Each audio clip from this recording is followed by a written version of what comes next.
Welcome to a Bestow TV production. If you enjoy our content, please click the subscribe button.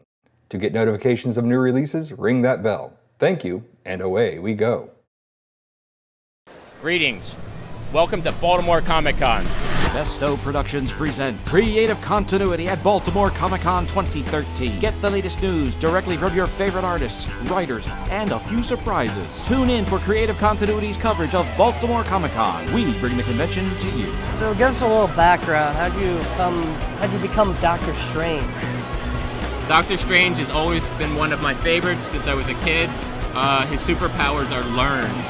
He has practiced the mystic arts and dedicated his life to becoming the Sorcerer Supreme. He's not your typical superhero. He's above average intelligence, and he is a protector of the universe.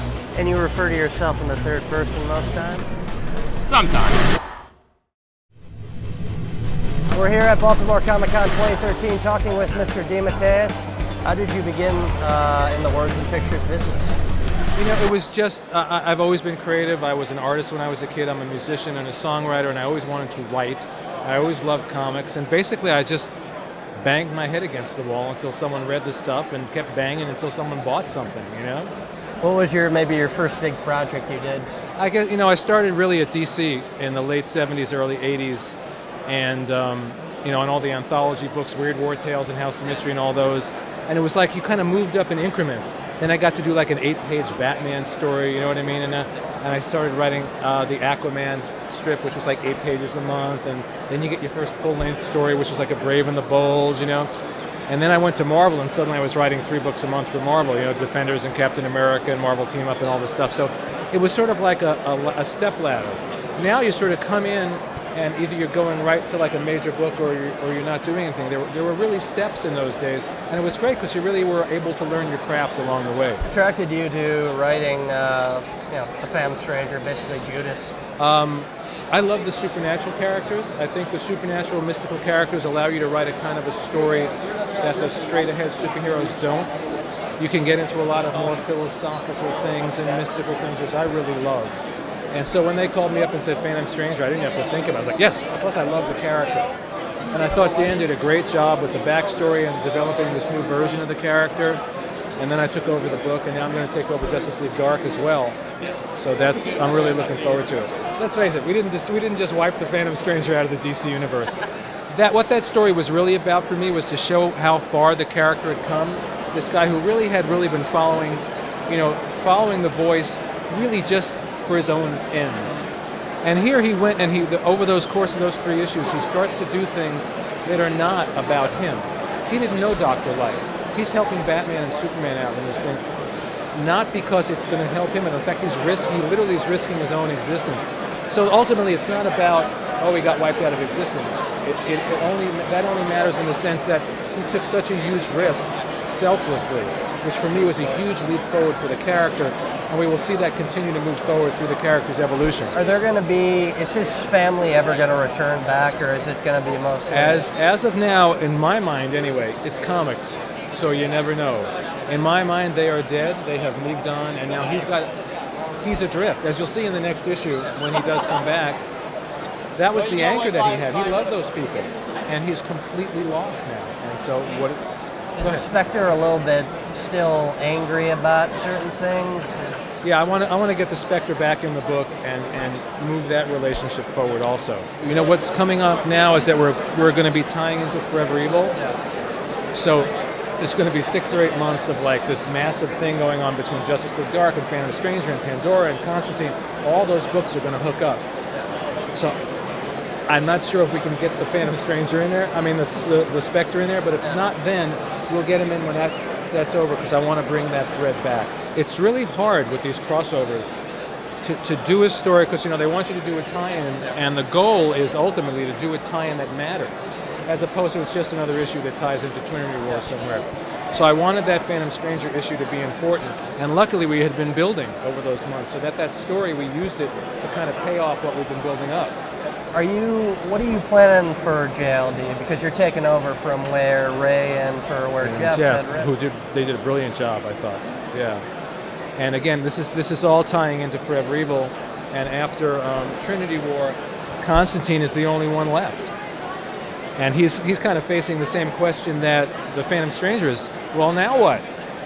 And evil has basically taken over the world. Here's a guy who, he's not exactly a good guy, but he's been fighting the good fight. So his question in the beginning of my first issue is, why bother? Why do I bother to go fight this stuff when in the end it always wins?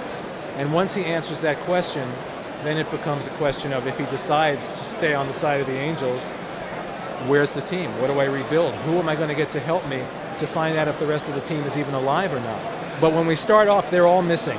They're all, as far as we know, they could be dead. Now, let's be honest. It's comics. Even if they are dead, first of all, if it's Dead Man, how can he be dead? So, you don't want to... we don't know where they are. We don't know what's happened. And that's ultimately Constantine's goal, is A, to find out, and if they're reclaimable, to go find them and save them. What else do you have coming up beyond those two books? Keith Giffen and I are doing Larfleas every month at DC, which is where you get to go to be completely ridiculous and silly. Mike Plug and I have a new series we're going to be doing for Dark Horse next year. I'm doing some stuff. Archie is resurrecting their superhero line. And we have a backup in the Fox with the Shield. And then after this backup runs, we're going to do a Shield miniseries for them. And I have another top secret project, which is a book, but I can't talk about it yet. DC, Marvel, Dark Horse? It's an actual novel. Oh. But it may tie into one of these characters, but I can't say yet. All right. So I'm pretty busy right now. I'm very happy to be busy.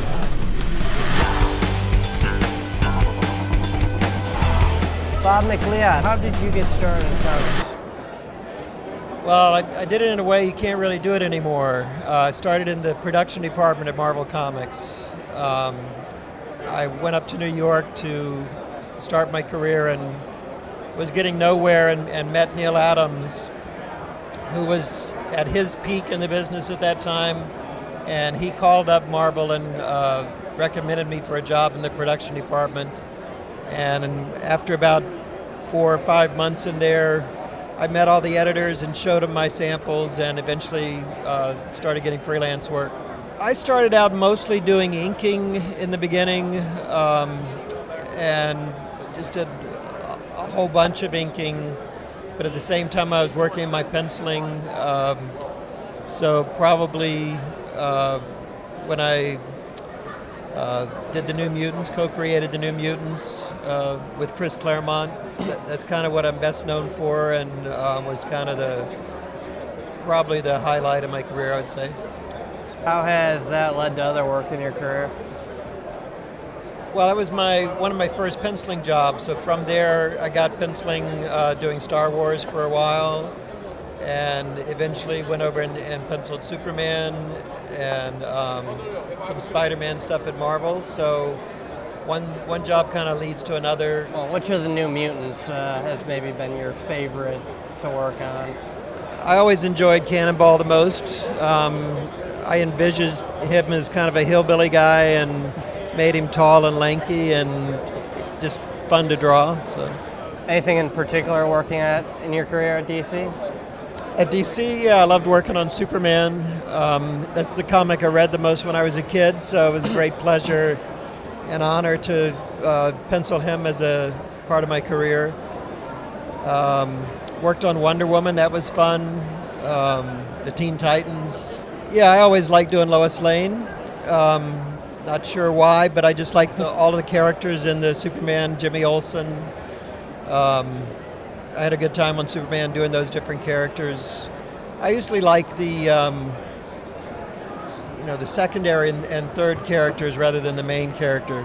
Always seem to be more fun to draw. There used to be a big difference between Marvel and DC, but over the years they became similar in many ways. So for the freelancer, it wasn't a whole lot of difference.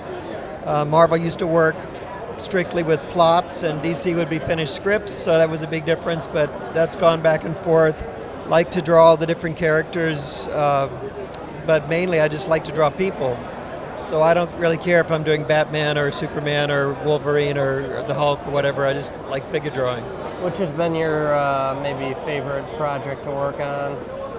Well, my favorite project was this superhero ABC book that was published by HarperCollins, because I got to write it and draw it and ink it and color it all myself.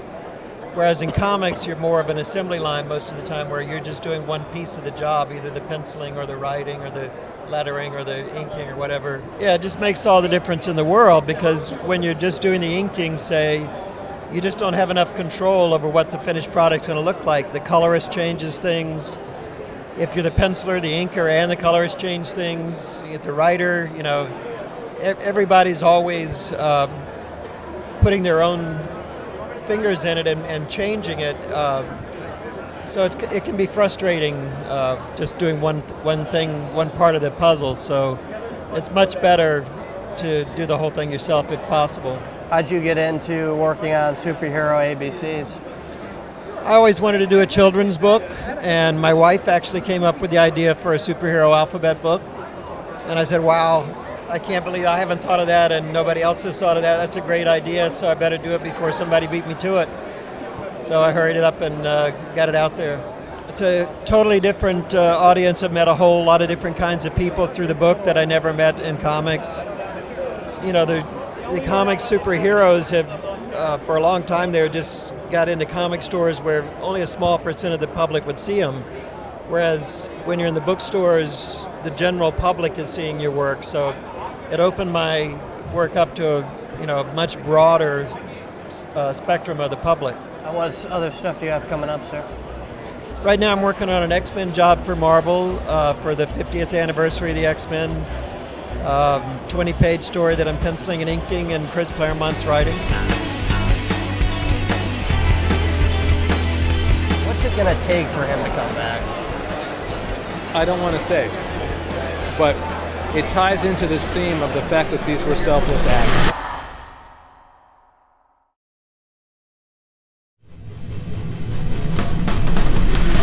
Watch Creative Continuity, Codtoons, Con Rewind, Mr. Lobo Does, and more on this channel. Creative Continuity. We bring the convention to you.